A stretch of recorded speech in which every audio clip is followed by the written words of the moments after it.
नमः शिवाय। प्रिय भक्तजनों, क्या आपने कभी सोचा है एक ऐसा महीना जिसमें एक स्त्री का व्रत राजा का राज्य बदल दे, निर्धन को धन दे दे और पापी को भी मोक्ष का मार्ग पर ले जाए। स्कंद पुराण कहता है फाल्गुन मास साधारण मास नहीं है, यह करुणा की परीक्षा है, यह त्याग की अग्नि है और यही है फाल्गुन माता की महिमा। आज की इस कथा में हम जानेंगे फाल्गुन माता कौन है, उनका व्रत क्यों सबसे गूढ़ माना गया है और क्यों व्रत में एक छोटी भूल जीवन को उल्टा कर सकती है। कथा ऐसी जो मन को हिला दे और आत्मा को। तो आइए भक्तों, कथा को श्रवण करते हैं। प्रिय भक्तजनों, स्कंद पुराण के अनुसार फाल्गुन मास भक्ति, करुणा और लोक कल्याण का महीना है। इस अध्याय में फाल्गुन माता की महिमा, व्रत विधि, दान, संयम और उनके प्रत्यक्ष फल का वर्णन आता है। कथा का केंद्र यह है कि कैसे साधारण गृहस्थ भी नियम, श्रद्धा और सत्य आचरण से साधारण फल प्राप्त कर सकता है। प्रिय भक्तजनों, कथा प्रारंभ। नैमिषारण्य में सूत जी ने ऋषियों से कहा, हे महर्षियों, फाल्गुन मास में माता की आराधना से समस्त पापों का क्षय होता है। जो स्त्री पुरुष इस मास में अहंकार त्याग कर व्रत, दान और नाम स्मरण करता है, उसके जीवन में क्लेश टिक नहीं पाते। ऋषियों ने जिज्ञासा की, हे सूत जी, फाल्गुन माता कौन है? उनका स्वरूप, व्रत और फल विस्तार से कहिए। सूत जी बोले, फाल्गुन माता करुणा का साक्षात रूप है। वे तप, त्याग और सेवा से प्रसन्न होती हैं। जो उनका स्मरण करता है वह स्वयं को शुद्ध करता है। प्रिय भक्तजनों, राजा धर्मकेतु की कथा। पुरातन काल में धर्मकेतु नामक एक राजा था। राज्य संपन्न था पर मन अशांत। प्रजा में रोग, कलह और अकाल के संकेत बढ़ने लगे। से उपाय पूछा, किसी ने यज्ञ कहा, किसी ने कर वृद्धि, पर समाधान ना हुआ। एक रात्रि स्वप्न में राजा ने एक दिव्य स्त्री को देखा, श्वेत वस्त्र, करुण नेत्र। उन्होंने कहा, फाल्गुन मास में माता का व्रत कर दान और सेवा से राज्य शुद्ध होगा। प्रातःकाल राजा ने ऋषि भारद्वाज को बुलाया। ऋषि ने कहा, यह फाल्गुन माता का संकेत है। मास आरंभ होते ही नियम अपनाओ। फाल्गुन मास में ब्रह्म मुहूर्त स्नान, माता का ध्यान, दीपदान, सात्विक आहार, संयम, असहायों की सेवा, असत्य, हिंसा और लोभ का त्याग। राजा ने स्वयं नियम अपनाए और प्रजा को भी प्रेरित किया। कुछ ही दिनों में रोग घटे, वर्षा हुई, खेत हरे भरे हो गए। राजा का मन शांत हुआ। माता की करुणा से राज्य में सौहार्द लौटा। ऋषियों ने पूछा, हे सूत जी, क्या सामान्य जन भी ऐसा फल पा सकता है? सूत जी बोले, निश्चय ही। जो श्रद्धा नियम से करे उसे फल मिलता है। प्रिय भक्तजनों, फाल्गुन माता का व्रत ब्रह्म आडंबर नहीं, आंतरिक शुद्धि है। अब आगे हम श्रवण करते हैं गृहस्थ स्त्री अत्यंत विस्तृत कथा। प्रिय भक्तजनों, सूत जी बोले, हे ऋषियों, अब मैं उस गृहस्थ स्त्री की कथा कहता हूँ जिसने केवल श्रद्धा, धैर्य और फाल्गुन माता के व्रत से अपने जीवन के अंधकार को मिटा दिया। मालव देश के एक छोटे ग्राम में सुकन्या नाम की स्त्री रहती थी। उसका पति निर्धन था पर परिश्रमी। घर में धन का अभाव, संतान का सुख और समाज की उपेक्षा सब एक साथ थे। सुकन्या का मन बार बार टूटता पर श्रद्धा कभी नहीं टूटी।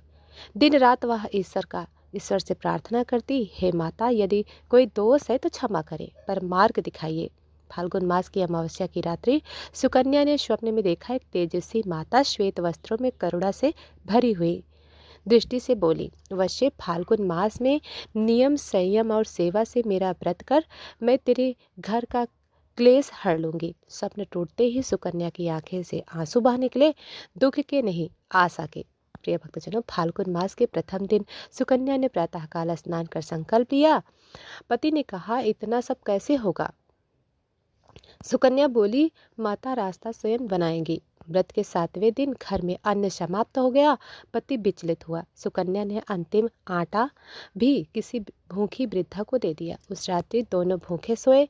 पर उसी रात्रि गांव के सेठ ने आकर कहा, तुम्हारे पति की ईमानदारी से प्रसन्न होकर मैं व्यापार में भागीदारी देता हूँ।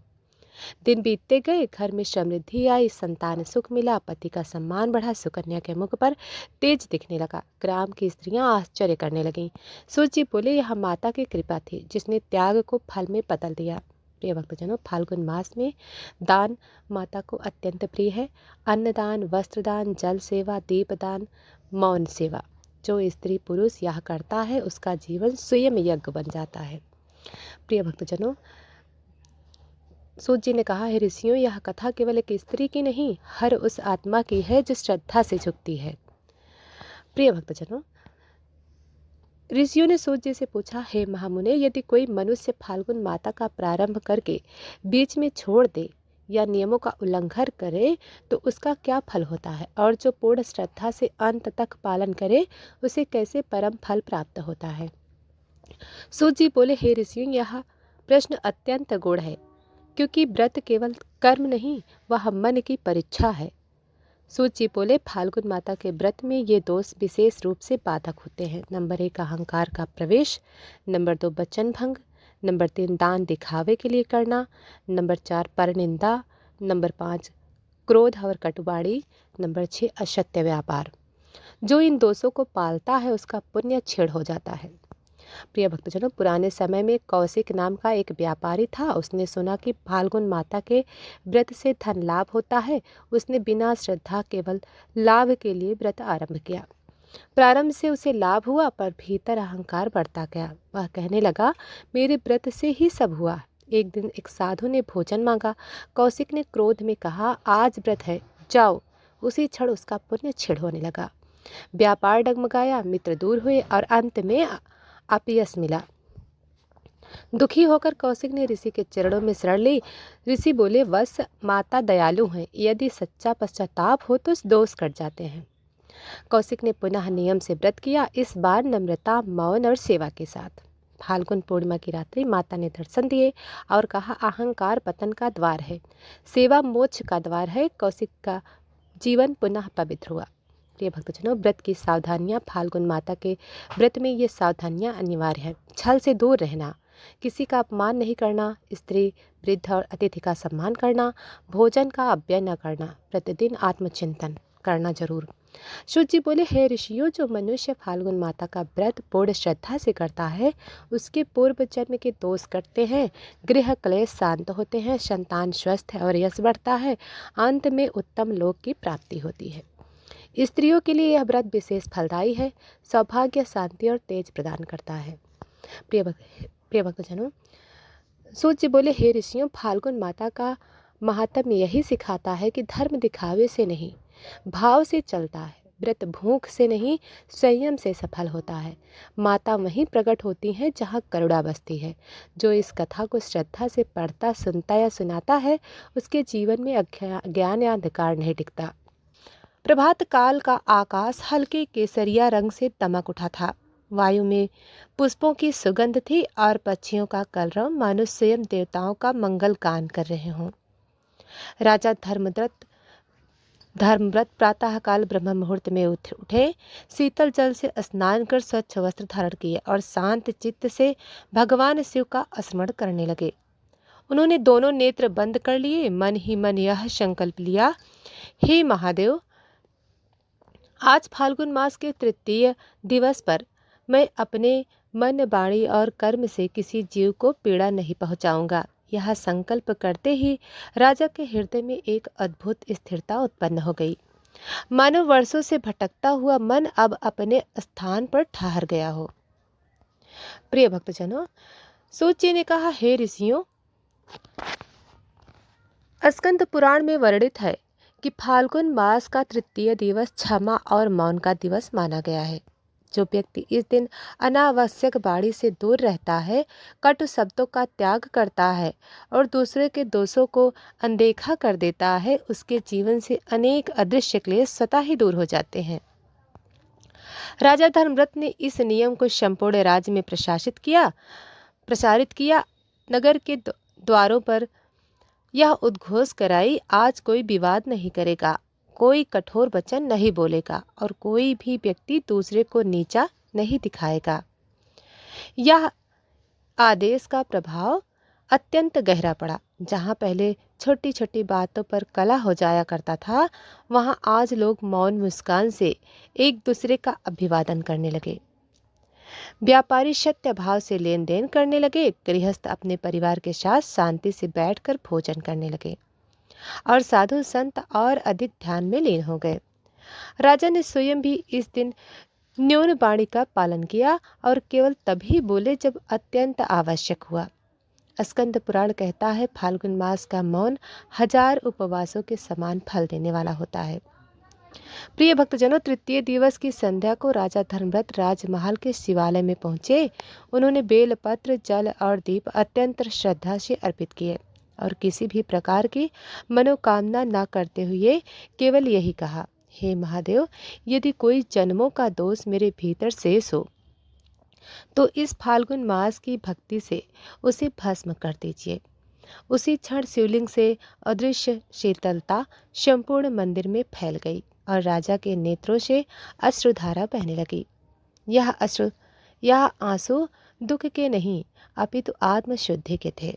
सूत जी बोले, हे महामुने, फाल्गुन मास के तृतीय दिवस को स्त्रियों की साधना अत्यंत प्रभावशाली मानी गई है।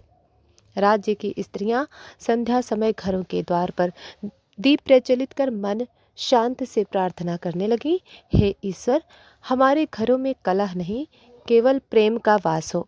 स्कंद पुराण में कहा गया है कि इस दिन जलाया गया एक छोटा सा दीपक भी पूरे कुल के लिए रक्षा सूत्र बन जाता है।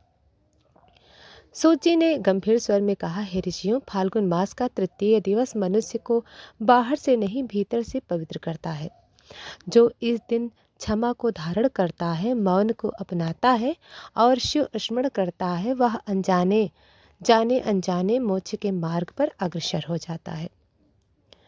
प्रिय भक्तजनों, सूत जी बोले, हे नैमिषारण्य के तपस्वियों, जब फाल्गुन मास का तृतीय दिवस क्षमा और मौन के साथ चल रहा था तो आत्मशुद्धि का संदेश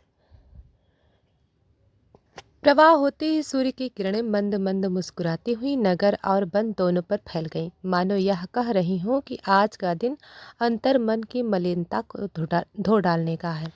राजा धर्मव्रत आज प्रातःकाल कुछ अधिक देर तक ध्यान में बैठे रहे, क्योंकि उनके हृदय में एक विशेष भाव स्वतः जागृत हो गया। यह भाव था प्रायश्चित का। सूत जी ने कहा, हे महर्षियों, स्कंद पुराण में वर्णन है कि फाल्गुन मास का चतुर्थ दिवस आत्म परीक्षण और प्रायश्चित के लिए श्रेष्ठ माना गया है। जो मनुष्य इस दिन अपने पूर्व कर्मों का स्मरण कर मन ही मन पश्चाताप करता है और भविष्य में उन्हें ना दोहराने का संकल्प लेता है, उसके पाप अग्नि में पड़े तिनकों की भांति भस्म हो जाते हैं। राजा धर्मव्रत ने अपने अंतःकरण में पूर्व जीवन की घटनाओं को एक एक कर स्मरण किया।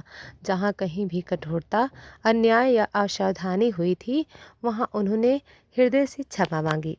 इस दिन राजा ने विशेष रूप से दीन दुखियों के नाम समर्पित किया।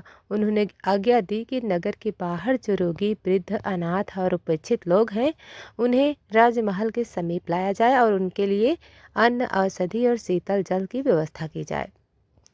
राजा स्वयं उनके बीच बैठे, उनकी बातें सुनी और किसी से भी अपने वैभव का प्रदर्शन नहीं किया। स्कंद पुराण कहता है, फाल्गुन मास में राजा का सिंहासन से उतरकर धरती पर बैठना अनेक अश्वमेघ यज्ञों से अधिक फल देने वाला होता है।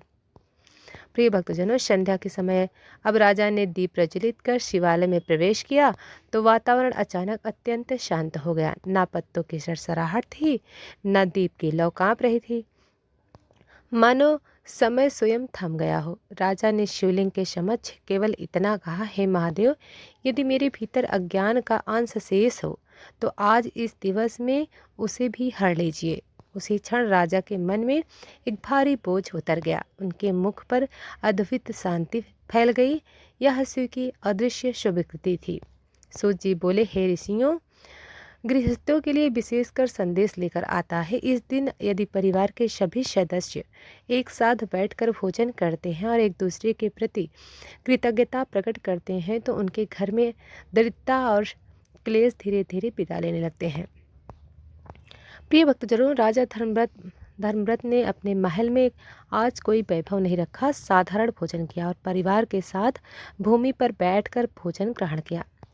सूत जी ने कहा, धर्मव्रत का अंतर्मन और अधिक शांत होता चला गया। राजमहल के आंगन में प्रज्वलित दीपकों की पंक्तियों माने यह संकेत दे रही थीं कि भीतर और बाहर दोनों ओर प्रकाश का विस्तार हो रहा है। राजा ने अनुभव किया कि आज न कोई इच्छा शेष है, न कोई भय शेष है, केवल एक स्थिर शांति हृदय में विराजमान है। फाल्गुन मास के तृतीय दिवस में मन की चंचलता स्वयं थम जाती है और विचार बिना प्रयास के पवित्र होने लगते हैं।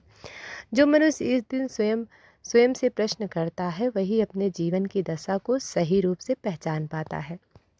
राजा ने अनुभव किया कि मौन केवल ना बोलना नहीं होता, मौन भीतर के शोर को शांत हो जाना भी होता है। उस दिन नगर में किसी ने उच्च स्वर में वाणी नहीं की, फिर भी सब कुछ स्पष्ट रूप से कहा जा रहा था। वृद्धों के नेत्रों में संतोष था, बालक के मुख पर सहज हंसी थी और स्त्रियों के हृदय में अद्भुत स्थिरता थी। फाल्गुन मास का तृतीय दिवस मनुष्य को यह सिखाता है कि कम बोलकर भी अधिक प्रेम प्रकट किया जा सकता है। राजा धर्मव्रत ने देखा कि जब अहंकार मौन हो जाता है, तभी आत्मा की वाणी सुनाई देती है। संध्या काल में मंदिर की घंटियां धीमी ध्वनि में बज रही थीं, मानो वे मौन की मर्यादा का पालन कर रही हों। दीपक की लौ स्थिर थी, क्योंकि आज वायु भी किसी प्रकार की चंचलता नहीं दिखा रही थी। राजा ने मन ही मन शिव का स्मरण किया और बिना शब्दों के अपनी प्रार्थना अर्पित की। उस क्षण राजा को ऐसा प्रतीत हुआ मानो वर्षों पुराना कोई बोझ हृदय से उतर गया। फाल्गुन मास का यह तृतीय दिवस वास्तव में भीतर जमे संस्कारों को धीरे धीरे पिघला देता है। जो व्यक्ति इस दिन किसी को क्षमा कर देता है, वह स्वयं को भी मुक्त कर लेता है। नगर की गलियों में उस रात असामान्य शांति थी, पर वह शांति निर्जीव नहीं बल्कि जीवंत थी। राजा ने अनुभव किया कि आज की रात निद्रा भी साधन बन चुकी है। स्कंद पुराण कहता है कि फाल्गुन मास तृतीय दिवस आत्मा की गांठों को खोलने वाला होता है। इस दिन सुनी गई कथा सीधे हृदय में प्रवेश करती है और बिना प्रयास संस्कार बन जाती है। राजा धर्मव्रत जानते थे कि यह परिवर्तन अस्थायी है, क्योंकि यह बार बार से नहीं भीतर से आया है, बाहर से नहीं आया, भीतर से आया है। इसी भाव के साथ तृतीय दिवस की रातें धीरे धीरे पूर्णता की ओर बढ़ने लगी। आकाश में चंद्रमा मंद प्रकाश बिखेर रहा था, मानो वह भी मौन साधना में सहभागी हो। फाल्गुन मास का तृतीय दिवस मनुष्य को सिखा कर जाता है कि शांति सबसे बड़ा वैभव है। इसी अनुभूति के साथ यह दिवस अपने भीतर गहरी छाप छोड़ते हुए विराम की ओर चला गया। तो भक्तों, आज आपने सुनी तीसरे दिन की कथा। अब हम आपको कल चौथे दिन की कथा सुनाएंगे। तब तक के लिए जय श्री मन्नारायण, ओम नमः शिवाय। वीडियो को लाइक सब्सक्राइब नहीं किया है तो अभी करें। कमेंट में हमें ज़रूर बताएं आपको कथा कैसी लगी।